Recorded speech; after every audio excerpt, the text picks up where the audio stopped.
Hello, my fellow Tamrielites. After months of teasing, the Writhing Wall event begins today, October 13, 2025. I am hyped about this event, and I want to start by giving a big thanks to ZOS for sponsoring this video. I was delighted when they reached out and asked because I loved testing the Writhing Wall on the PTS. It's an exciting new kind of event. I also know that new means you have questions, and that's okay. Auntie Zels has answers. So let's get to those already. We have a lot of cool events in ESO. I especially love the Witches Festival and the Daedric War events, both of which are coming up soon. But we have never seen anything like the Writhing Wall before. This is truly a community event driven by individual participation. We are going to get to see our individual server respond in real time as we participate in the event. The server that shows up and builds the siege engine the fastest gets to move on to the next phase of the event before the others. Talk about bragging rights. A couple of important notes here. When I say server, that means every single server. PCNA, PCEU, Xbox NA, Xbox EU, PlayStation NA, so on and so forth. And because I was wondering too, the answer is yes. Progression through the event will take the difference in server populations into account. Michelle Graves, the zone lead, said that specifically. Every server has a legitimate chance to be first. The event has 3 phases, and each unlocks its own in-game rewards, allows the progression of the quests, and gets the server closer to breaching the wall. This is intended to be a long event. It has been balanced to last weeks to make sure everyone has a chance to participate. Once the wall is breached and the event ends, though, it's done. New players after us will be able to do the Solstice quest, but they won't be able to see the wall being breached, and some of the rewards will be locked. They'll only be able to hear stories about the heroes who conquered it and how awesome we were. And if you haven't played in a while, this is the time to get back in because you won't get to see this happen again.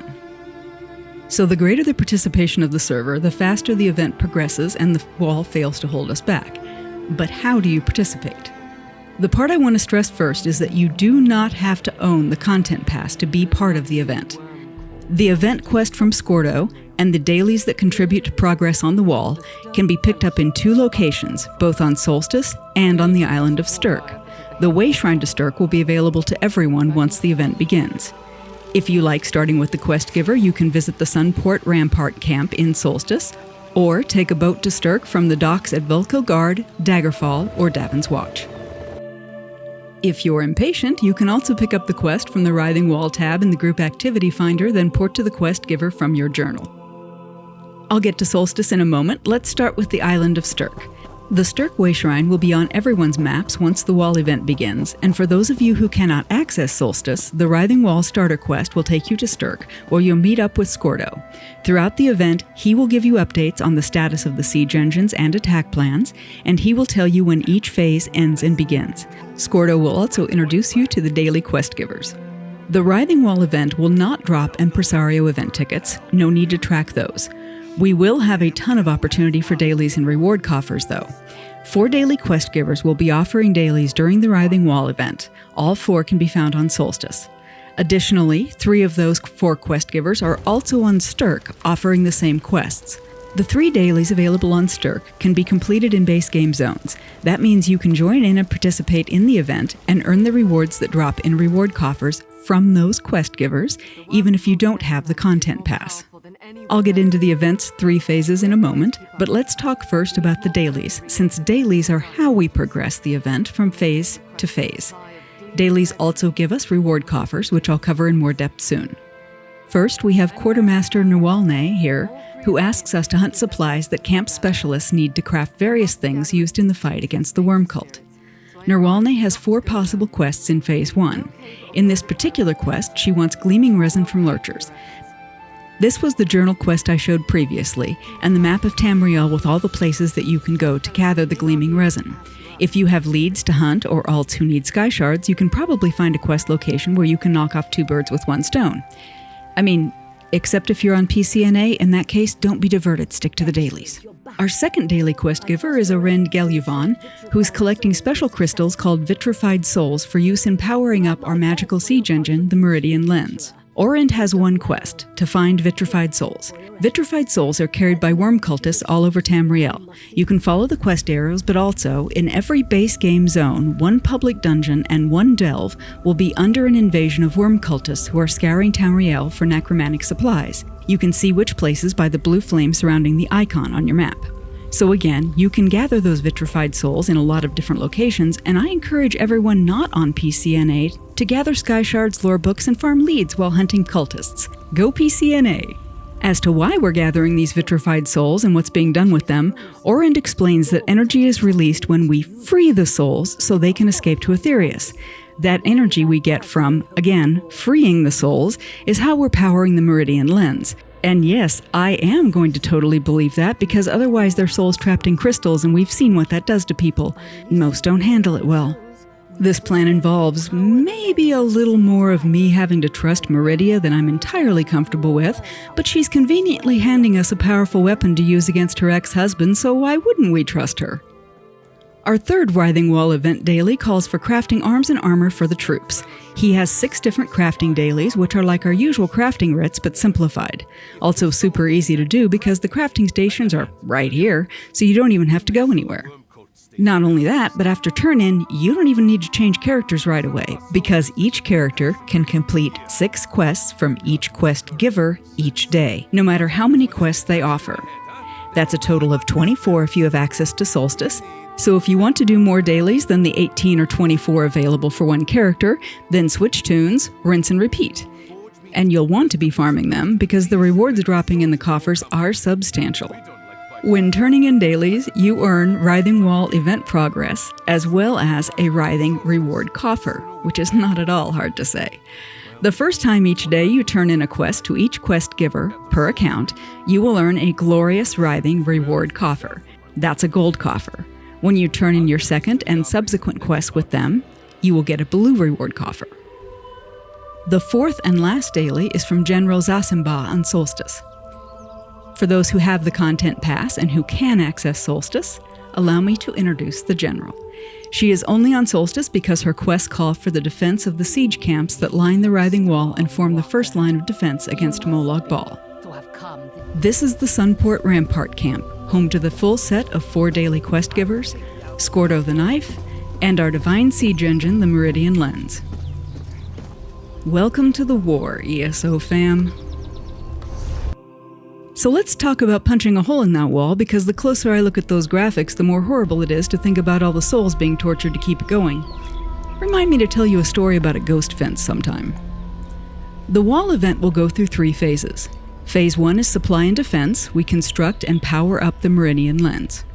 Phase 2, the assault begins. We hold off worm cult incursions while the Meridian Lens beams at the wall. And in Phase 3, the wall cracks. We face the power behind the wall. There are several ways to tell what phase your server is in. Probably the fastest way to check is to look at the progress bar on your map.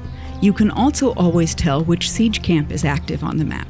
To see more about the rewards available in the current phase, check out the Group Activity tab where you'll find Writhing Wall on the submenu. Not only does it show the event progress, it shows your progress on the various available collectibles you can earn. Lastly, ZOS will have a dedicated page for the event on the ESO website showing server progress bars and current goals. Or you could ask Scordo. Our boy's not shy about telling us what he needs. So let's look closer at Phase 1. The point of gathering vitrified souls in Orwin's daily quest is to make and power the Meridian Lens, our divine siege engine. The lens is powered by the light of Meridia we found in the main zone story quest for Western Solstice, previously corrupted by necromancy and called the Gift of Death. What happened in that quest, and Meridia's involvement, purified the light of Meridia, and our cliffhanger ended with the question of how we could use our new light of Meridia to fight the worm cult. Part of the complication and the mystery about the Writhing Wall is the source of the power that sustains it. We'll find out more about that power source in Phase 3, but Phase 1 is about building something strong enough to magically bore through the wall and give us access to the other side so that we can investigate that power source and shut it down. Fortunately for us, Meridia really hates Molag Bal, as we have cause to know from the main Cold Harbor quest, so she's happy to lend her power to destroying this monstrosity of a necromantic wound cutting across the land that was once hers to claim. Once our Light of Meridia becomes our Meridian Lens, we just need to power it up with energy from releasing vitrified souls until it eventually becomes our Meridian Laser. And that will begin Phase 2. So to recap Phase 1, Supply and Defense, we start by traveling to Stirk or the Sunport Base Camp, meeting Scordo, and meeting the daily quest givers. 4 daily quest givers are on Solstice, and 3 of those same ones are on Stirk. We complete dailies to progress the event. On Tamriel, there are invasion sites, 1 public dungeon and 1 delve per zone. Daily reward coffers can drop rare cosmetics, fragments for non-combat pet, motif pages, and even a player house. After enough effort, Phase 2 will begin. Once that happens, you'll log in to see the lens firing its sunbeam against the wall like Meridia is trying to set worm cult ants on fire, which, best not to think about it much. All 4 daily quest givers will still give out dailies in Phase 2, and the supplies and crafting dailies will have new quests. The siege camps will get upgrades in terms of their siege engines, number of NPCs, etc., and more than one will be active at once. Also, a new world boss will appear, Gishzor Amaldrith, but I'll give no spoilers on him. Since Prince Azah is the primary quest giver for the Eastern Solstice Zone storyline, during Phase 2 you'll find him in the Sunport camp, but the Zone story will be on pause until the wall is breached. To recap Phase 2, the Meridian Lens begins firing, the invasion sites on Tamriel will still remain, and all siege camps and invasion bosses will be upgraded in power and difficulty in Phase 2. A new world boss will be added. The 4 daily quest givers on Solstice and 3 on Stirk will remain. New quests will be added for supplies and crafting dailies. We complete dailies to progress the event. Daily reward coffers can drop rare cosmetics, fragments for non-combat pets, and even a player house. At the end of Phase 2, a timer will begin with a countdown. That timer will let us know how long it will be until the beam from the Meridian Lens cracks open the Writhing Wall. This will give guilds a chance to organize events, allow friends to make plans, etc. You will be able to find the timer in the places I mentioned before: the map, the group activity tab, and ESO's Writhing Wall community progress page. After the wall cracks, we finally get to see what's behind it: the Writhing Fortress. The Writhing Fortress is a unique public dungeon that's only available during this event. In terms of plot, the Writhing Fortress is the source of the immense necromantic power fueling the wall. The Soul Tower drawing in energy is protected by 3 gigantic guardians deep in the fortress. Until you get to those guardians, a stalwart solo adventurer has a chance against the darkness in the fortress, but those bad boys will probably require more than 1 player to defeat, though you don't have to be grouped. These fights are going to be fantastic guild events, so if you help run a guild, start spreading the word now. After the Guardians are cleared for the first time, a hole will open in the wall, and at that point, everyone who has completed the Western Solstice quest can pass through to Eastern Solstice and continue the quest line. But when I say gather up and be ready, what I mean is, remember, the Writhing Fortress is an event environment. This means limited time.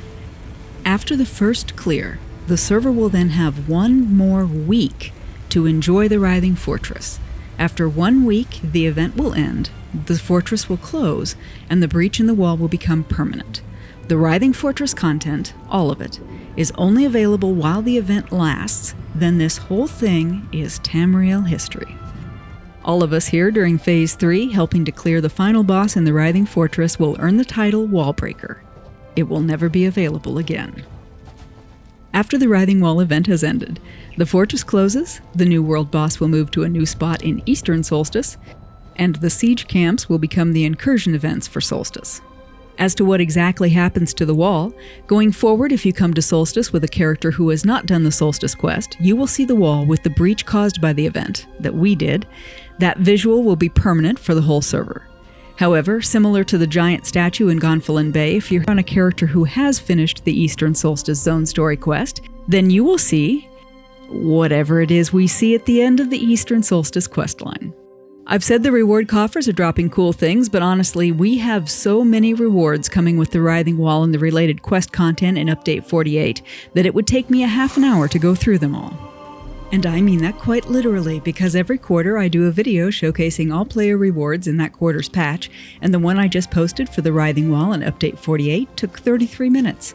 I'll link it on the screen because this is only a sample. This little darling is a Hajmoda hatchling, and you'll get him by combining fragments, scales, that drop in the wall reward coffers. The wall reward coffers also drop pages for this outfit style, which is the Wormwrithe outfit style. I've left it undyed here. The default look is quite striking. Eastern Solstice will bring us a new gear set, Zanmir Genesis, which will drop in heavy, medium, and light weights from the daily reward coffers. Motif pages for the Stirk Fellowship motif, which is worn by the quest givers in the Solstice storyline, will also be dropping in the reward coffers, but from the Siege Camp dailies only. The Stirk Fellowship motif is on all weights of this gear set, and each armor weight features a symbol from a different faction of the Alliance, so they come together in the gear set. That's a nice touch. On top of all of the drops from the reward coffers and the achievement rewards that can be earned, the Writhing Wall event brings us a new Golden Pursuits campaign as well. The activities and rewards will be wall-themed, and this mount is one of those Golden Pursuits rewards. And let's not forget the daily reward coffers have a chance of dropping a player home, which is the Cold Harbor Surreal Estate. I use mine for storage, but I may be changing that because the Cold Harbor-themed antiquities for Eastern Solstice are crazy cool. And that's the Writhing Wall event. If you were wondering earlier why I am suspicious of Meridia when she's all sunshine and soul-saving, I highly recommend you do the quest at the Broken Light Temple on the north shore of Western Solstice and read all of the lore books there. Not only is compassion not her strong suit, Meridia and Molag Bal have been fighting over a power source in Eastern Solstice for a long time. Like, Dawn Era long time. She's been here before people, and she wants this island, and Bal wants this island, and is one of the pawns. I really want to know why. To wrap up, I'll mention that the day this video drops, the first day of the event, I will be in my Discord channel most of the day. The link's in the description if you want to stop by. Thanks so much for watching all the way to the end. I appreciate your time. Still, if you play on PCNA, dude, the event's live already. Go do your dailies. For the rest of you, there's a link to my rewards video playlist on the screen with videos for all rewards in each quarterly patch since Necrom in 2023. Go check it out!